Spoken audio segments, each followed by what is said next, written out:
ไปบ้าง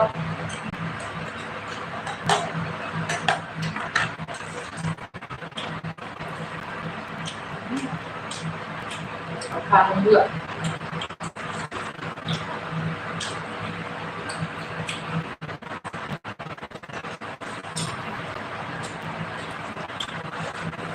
สีไข่สีหนาว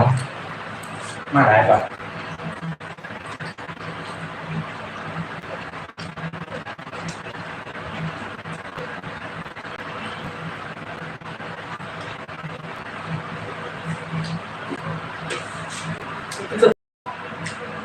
ไม่เคยกิน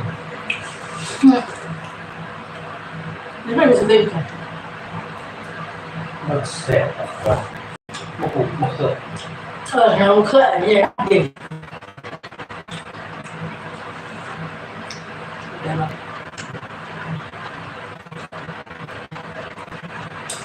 ก็อยากสิอยากซ้ำซอกซ้ำเขียดผมเข้าไปแล้วการซ้อมซ้ำบ่อยเอามือเลยร้อนนี่แผลอ่ะเหนื่อยเหนื่อยออกเลือดแผล แบบแรงหนักให้นะก็จะบูดกัน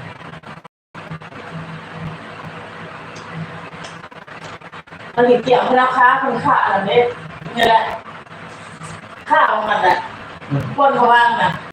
คนเขาขาวที่กระปุกมาตังนะที่กระปุกนะตอนที่อยากดูเราเชียเม็ดเราหยิบแหละของก็ได้มันก็ตัวซอยนี้ตอนนี้เหลือเนาะเพราะว่า มันมีเครื่องดีดเอาโตมันไปพดลงมองให้มองที่ว่าเคยเกียร์พดลงมองเพื่อสิเรากินนุ่มไปเขาจะไม่เครื่องสั่นไม่หนักคนละก็ให้ตัวนึงนี่ไอ้เนื้อมันสบายก็ยังเป็นแม่ออกละมันแบบออกละ